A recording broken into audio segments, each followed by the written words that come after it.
So there was another fight that was announced, and it's gonna be Della Madallena versus Belal Muhammad for the welterweight title.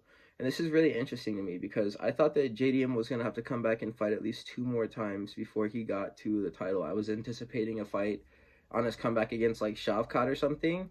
Like I thought that JDM would have fought in Ian Gary's place on the last card, or that Shavkat wouldn't have been injured and would have just fought JDM on his return. So I think that that's what ended up happening.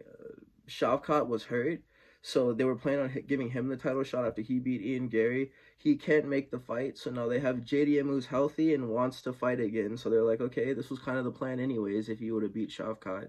So they're just letting him like try it out, I guess, man. And this is the thing. Belal Muhammad has Canelo-style Mexican boxing, and I would favor Belal Muhammad to beat literally any other contender, bro. But JDM, I think he's too good. And this was the fight that I wanted to see the whole time. I thought that JDM would have been the one to expose Shavkat, just because Shavkat, his fights haven't been very interesting, dude. I don't even know how else to say it. He gets a lot of hype and people glaze him. He has put on interesting performances, but as of late, bro, like not really, dude. I've been very underwhelmed by the experience of watching him fight in the UFC. So we need exciting fights, basically. I really thought that Belal Muhammad would beat Shavkat. JDM is here to give us these exciting fights, bro. Because if you really paid attention to the like entire like prospects of his career that he's fought, he's put on great performances, and he's knocked out a great many of them too. His fight with Gilbert Burns was amazing, and that's the reason why he was out. He broke his arm. It was like a really bad break too. So I'm glad that he's healthy again, bro, because it's nice to see him around. And welterweight is a really good division with a lot of hot button like contenders inside of it. I think that JDM is the best one. So, dude, it really sucks because it was a hard day for me to see the headlines of JDM versus Belal and also Ilya versus Islam. I think they're trying to get these guys out. And they know it's going to be a hard like test, but these are like the right guys for the job, and they're trying to do it at once, which is so crazy, bro. Because Ilya, I just got done making a video talking about how I think that he beats Islam. And I really do believe that JDM beats Belal Muhammad. Because in the boxing, Belal Muhammad somehow makes it work. But I don't think he'll be able to do it against Jack Della Maddalena. I think that he is just way too sharp and crisp with those hands. And he's going to be hitting Belal Muhammad way too hard. But literally anyone else, bro. Like Joaquin Buckley even. I've been riding that hype train. Does he beat Belal Muhammad, bro? I don't know, bro. I don't think so. I'm sold that JDM is like the best striker in 170 for his own set of reasons. Like that boxing is world class, bro. I think that people glaze Peter Yan's boxing, but Jack Della Maddalena's boxing is different, dude. That fight with Randy Brown and the sequence that ended the fight was so like it's literally like he was like Golden Gloves as a kid. And he's Australian. No, I really like JDM so much, so I believe in him greatly. I think that he will win this fight. Another thing that got booked, it's going to be Carlos Prates versus Geoff Neal. Let's talk about some welterweight fights while we're at it. Carlos Prates versus Geoff Neal. This, on paper, sounds like what we want to happen is going to be like a Carlos Prates knockout, right? But in reality, dude, Geoff Neal may be one of these unchinnable fighters, bro. I guess unless like your name is Kevin Holland, you're only really gonna take Geoff Neal to a decision most of the time. Carlos Prates, now that I'm thinking about it, is kind of like a Brazilian Kevin Holland. He's very wiry and explosive.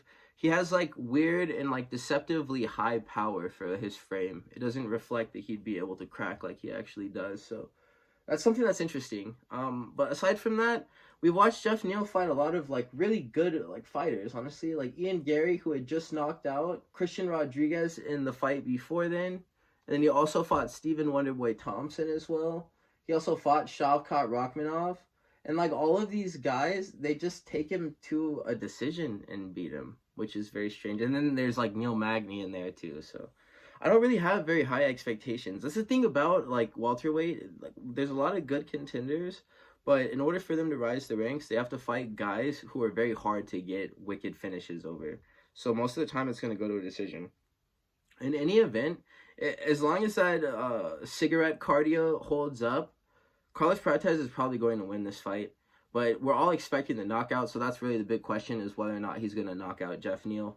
I think that's really a hard maybe, honestly, just because it's really hard to do that against Geoff Neal. But I think he can comfortably outskill him to win a decision, because if Neil Magny can do it, you watching the video, you can do it. I can do it. We just got to get in the gym. So that's going to be my pick for that fight, early predictions. The last one that was made is going to be, yeah, this is going to kind of go under the radar. Maybe the headline of like a fight night, low-key, like co-main event of some card. If it headlines, dude, of like a numbered card, I'm going to throw up. I'm going to pull trig and throw up all over my nice furry socks right now. And so that's going to be Sean Brady versus Leon Edwards. In this fight, this is the thing, man. Leon Edwards, I'm so uninterested in watching him fight in 2025, because it's been said before, and I'm sure you might have heard this before. Him and his brother Fabian Edwards, they're the CEOs of doing basically just enough to win a fight, or losing a whole fight and having like a good moment at the end. And it's like the magnitude of that good moment that determines whether or not they end up winning the fight. I remember in Fabian Edwards' last fight against Johnny Eblen, I think it was, he had a really big round 5, but it wasn't enough for him to win the fight. And then in, the Kamaru Usman thing, dude. So it's like a coin flip. Are you just going to like suck the whole time and then turn it up in round 5 and like get a rock or something? Or are you gonna... And then other times, really big moments happen to them in round 5, like in the Nate Diaz fight, bro. Any guy who's getting rocked by Nate Diaz, bro, how do I pick you to win a fight, bro? How do I pick you to win a fight? Especially whenever Sean Brady's grappling is so much better than everyone else's. And that was something that he demonstrated in the Gilbert Burns fight. Because it's not like Gilbert Burns didn't try to wrestle. And Sean Brady was literally like high double-legging him. And they were just like... That was just mats, bro. And he was giving him the belt. So... I really think that Sean Brady is like a great grappler. This is like American Khabib, bro. This is probably one of the most well-adapted collegiate-style wrestlers from America that we have competing in MMA right now. And the way that he integrates jiu-jitsu with it, very nice stuff, man. So I think that he is a better grappler than Leon Edwards soundly. Striker, definitely not. Can he get knocked out? Yes. Do I want to see Leon Edwards lose more than I want to see Sean Brady lose? Yeah, but I'm not really like crazy team Sean Brady. I definitely do see a world where he gets pieced up and knocked out in the first round by Leon Edwards, just because of the speed and power difference that will be there on display. This guy did get standing TKO'd by Belal Muhammad.